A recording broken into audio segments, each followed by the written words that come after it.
Hello dear student, आज हम discuss करने जा रहे हैं एसएससी सीजीएल 2023 में पूछे गए क्वेश्चन को, जो कि देखिए हमारे थर्ड शिफ्ट का हमारा क्वेश्चन है। देखिए हमारा क्वेश्चन क्या कह रहा है कि this will be most difficult, यह सबसे ज़्यादा कठिन कार्य होगा ऑफ एडजस्टमेंट, एडजस्ट करने में मतलब समायोजित करने में। वी हैव टू मेक, जो हमें करना है, बिकॉज क्योंकि we have been use to, क्योंकि हमारी आदत पड़ चुकी है स्पेंडिंग, खर्च करने में पैसे, अलॉट मतलब बहुत ढेर सारा, ऑन गेस्ट मतलब हमारे मेहमानों पे। तो कह रहे हैं चूँकि हमारी आदत पड़ चुकी है अपने मेहमानों पर बहुत ज़्यादा पैसा खर्च करने के लिए, और यह कार्य जो होगा ना हमारे लिए सबसे ज़्यादा दिक्कत क्या करेगा, लेकर आएगा, क्योंकि हमारी चीज़ को एडजस्ट नहीं कर पाएंगे आगे चल के। ठीक, अब अगर इसमें बात करें इसमें एरर की क्या बात है, मतलब इसमें क्या एरर पोर्शन कौन सा है, तो ध्यान से देखेंगे ना तो ये भी क्वेश्चन हमारा कहीं ना कहीं आर्टिकल से ही रिलेटेड है। अब कहेंगे आर्टिकल इसमें क्या है, तो देखिए हमारा जो क्वेश्चन कह रहा है यहाँ आया है दिस विल बी मोस्ट, ठीक, मोस्ट डिफिकल्ट मतलब सबसे ज़्यादा कठिन होगा कार्य। अब कह रहे हैं ऑफ एडजस्टमेंट, किसी भी चीज़ को समायोजित करने में। तो मोस्ट जो होता है ना, ये क्या है हमारा, एक है ये हमारा सुपरलेटिव डिग्री। ठीक, तो सुपरलेटिव जो डिग्री होती है, जितनी भी सुपरलेटिव डिग्रियाँ होती हैं, सुपरलेटिव डिग्री के पहले हमेशा क्या होता है, डेफिनेट आर्टिकल द का यूज़ हम करते हैं। ठीक, जैसे कहते हैं द बेस्ट बुक, तो द बेस्ट क्या है, एक सुपरलेटिव है।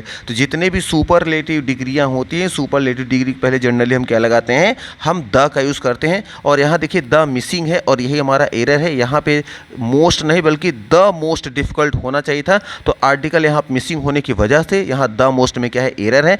अब यहाँ देखेंगे यहाँ ऑप्शन में कहाँ आया है, तो द मोस्ट अगर ध्यान से देखेंगे तो ये आया है ऑप्शन नंबर सी में। तो यहाँ सी नंबर क्या हो जाएगा, हमारा राइट आंसर हो जाएगा। अच्छा, अब यहाँ पे देखेंगे तो हो सकता है आपके माइंड में एक क्वेश्चन आ रहा होगा कि यहाँ पे ये जो वर्ब आई है आईएनजी, ये कैसे आ गई, क्योंकि देखिए यहाँ पे आया है यूज्ड टू, और यूज्ड टू के बाद ज़्यादातर क्या होता है कि टू के बाद हमेशा क्या आती है, वर्ब की फर्स्ट फॉर्म आती है। लेकिन यहाँ टू के बाद वर्ब की आईएनजी फॉर्म आ गई, ये तो कॉन्टिन्यूअस टेंस तो बना नहीं रहा है।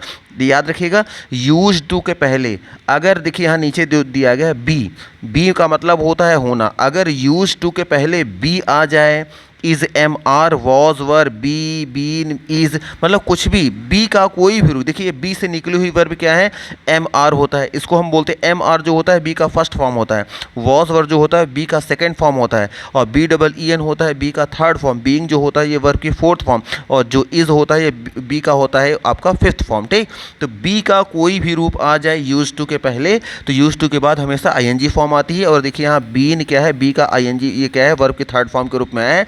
जब यूज टू के पहले बी का कोई भी रूप आएगा तो आगे वर्ब की आईएनजी फॉर्म आनी रहेगी। ठीक, तो मे बी आपको आइडिया लग गया होगा। तो इसका ऑप्शन जो होगा हमारा सी ही यहाँ पे क्या रहेगा, राइट आंसर रहेगा।